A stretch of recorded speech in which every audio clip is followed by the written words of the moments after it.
Right now, at the Dubai Airshow, the sky usually belongs to Airbus and Boeing. But this time, a white jet with a bright green tail roars overhead, and the announcer calls out a new name to the crowd: Comac C919. For the first time, China's homegrown passenger jet is not just flying over Shanghai or Beijing, it is performing in front of airline chiefs, leasing giants, and regulators from all over the world. This moment is not just about one airplane doing a loop around the runway.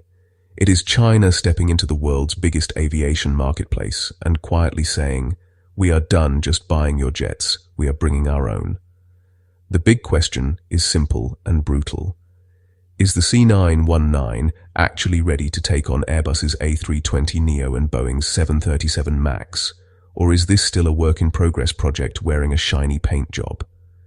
By the end of this video, you will know what the C919 really is, why its Dubai debut matters, and what has to happen next for you to one day board this jet far away from China. For decades, almost every short or medium flight you have taken has relied on one of two workhorses: the Airbus A320 family or the Boeing 737. These single-aisle jets carry most of the world's passengers and generate most of the big commercial orders worldwide. Together, they have formed a practical duopoly in the single-aisle market, where almost all the money is made. China has been one of the biggest customers in that world, but it has not wanted to stay just a customer. In 2008, Beijing launched the C919 program through a new state-owned company called Comac, short for Commercial Aircraft Corporation of China. The goal was clear and bold: build a narrow-body jet that could compete directly with the A320 and the 737 instead of importing them forever. The first C919 prototype rolled out of a Shanghai hangar in 2015 and made its maiden flight in 2017 after years of design and ground tests. After thousands of hours of flight testing, it earned its Chinese type certificate in 2022, which is the official clearance to enter commercial service inside China.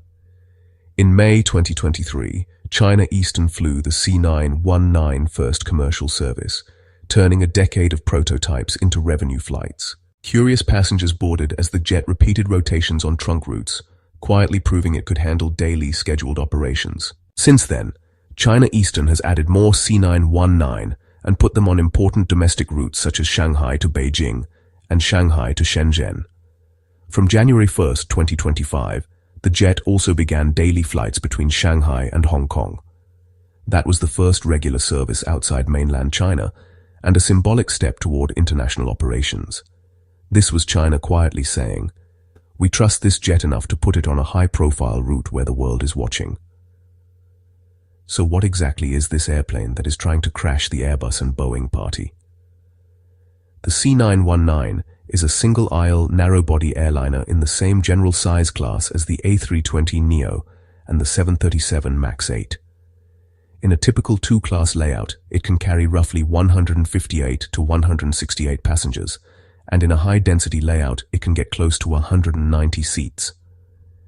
Its advertised maximum range, a little over 5,500 kilometers, covers most short and medium routes within a continent or across nearby regions. That makes it perfect for the kind of flights that link big cities several hours apart. Even though the airframe is designed and assembled in China, many of the C919 key systems are global. The engines are LEAP 1C turbofans from CFM International, a joint venture between GE in the United States and Safran in France. Major avionics, flight control systems, and other equipment also come from Western and international suppliers. That mix helps the aircraft's performance and makes the cockpit feel more familiar to airlines that already operate A320s and 737s. Comac has also talked about shorter and stretched versions of the C919, mirroring the way Airbus and Boeing offer multiple sizes within their families. If shorter and stretched C919 variants arrive close to schedule, airlines can tailor capacity much like today's A320 and 737 families. A workable family, from high density to range extended models, could let carriers build narrow body fleets around Comac rather than only Europe or the United States. That is the long game, a full family of Chinese jets, not just one airplane. Now let us go back to Dubai, because that is where the story gets really interesting. The Dubai Airshow is one of aviation's main showrooms, a place where Gulf carriers and leasing companies sign multi-billion-dollar deals under the desert sun. In 2025, Airbus and Boeing once again arrived with long lists of orders for A321neos, 737 MAX jets, and new wide-bodies for long-haul routes. They were still the default choice for most airlines placing big orders. This time, though, they were not the only attraction. Comac brought the C919 to Dubai for its first appearance in the Middle East and its first flying display outside East Asia. Instead of leaving the jet parked on the tarmac, Comac put it in the daily flying program. Visitors saw it climb, turn, and land over the desert, the kind of show that helps people stop seeing it as a China-only project and start seeing it as a real airplane with global ambitions. Comac used the event to signal something else too. Alongside the C919, it highlighted its regional jet and talked about a stretched C919 and the future wide-body C929. The message to airlines was simple. We are not here with one novelty aircraft. We are building a full family, from regional jets to long-haul wide-bodies. To understand what happens after Dubai, you have to look at the strategy behind the C919. Analysts often describe it as a three-step plan for taking on Airbus and Boeing. Step 1 is to win the home market. China is on track to become the world's largest aviation market. Its three big state-owned airlines, China Eastern, Air China, and China Southern, have each ordered around 100 C919. Comac reports more than 1,000 orders and commitments altogether, mostly from Chinese airlines and leasing companies. Even if the jet stayed almost entirely inside China for years, that backlog alone could keep the production line busy and would reduce the country's dependence on foreign jets. Step 2 is to expand regionally. That means routes just beyond China's borders, such as Shanghai to Hong Kong, and pitches to countries with close economic or political ties to Beijing in Asia, the Middle East, and Africa. Airshow appearances in Singapore and now Dubai, plus demonstration flights, are aimed at regulators and airline managers who might become the first non-Chinese operators. These early adopters will be watched very closely. Step 3, the hardest step, is to go truly global. That would require certifications from regulators like the European agency ESA and eventually the United States Federal Aviation Administration, along with a worldwide support network for maintenance, spare parts, and pilot training. Comac has opened offices abroad and is working with foreign regulators, but full validation is slow, technical, and complicated by geopolitics and export control rules. So what is solid fact here, and what is interpretation? Facts first.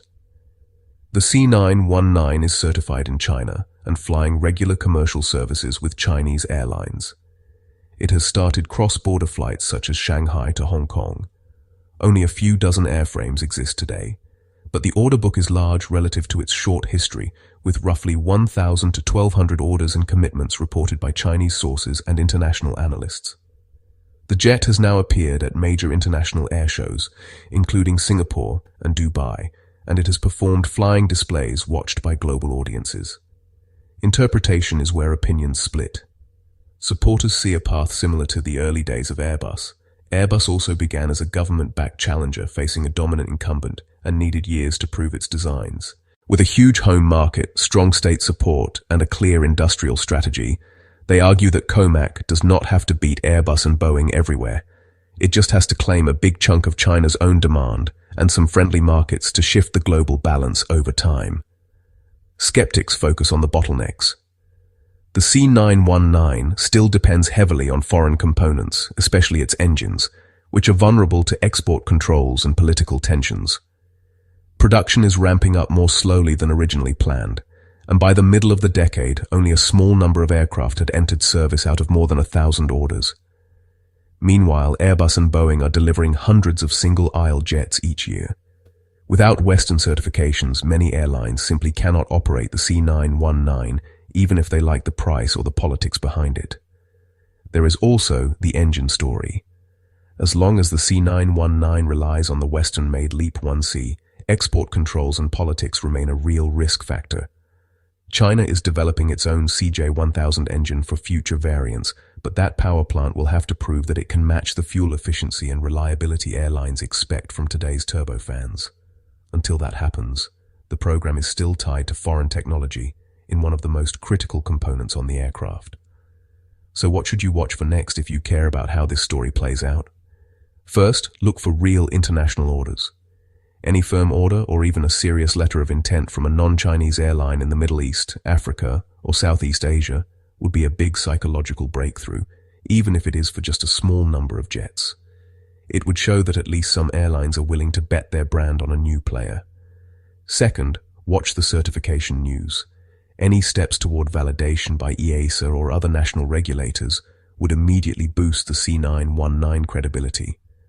Full Western certification could take years, but partial approvals or cooperation agreements would be strong signals that the jet is being taken seriously outside China. Third, track production numbers. Right now, the C919 fleet is tiny compared with the thousands of A320s and 737s flying every day. COMAC has talked about ramping up to dozens of deliveries per year and then pushing beyond that. If those numbers start climbing steadily in official statistics and airline reports, the aircraft becomes much harder for rivals to ignore. Finally, pay attention to how passengers and crews react. Early reviews from pilots, cabin crew, and travelers will matter. If the cabin is comfortable, the fuel burn is competitive, and the reliability is solid, word will spread. If there are frequent delays, mechanical issues, or comfort complaints, that will spread too. The C919 Dubai debut does not suddenly dethrone Airbus and Boeing. The A320neo and 737 MAX families still dominate global single-aisle orders, enjoy deep trust from airlines and regulators, and will carry most passengers for many years to come. But the appearance of the C919 on a global stage means the game board is slowly changing. For the first time in a generation, there is a serious state-backed challenger that has moved beyond prototypes into real commercial service, backed by one of the world's largest and fastest-growing aviation markets. If COMAC can scale up production, hold quality steady, win a handful of early adopters outside China, and navigate the politics around engines and certification, the familiar story of Boeing versus Airbus could gradually become Boeing versus Airbus versus COMAC. And one day, at an airport far from Shanghai, you might look out at your gate and see that bright green tail and 4 letters, C919, waiting to take you on your next trip.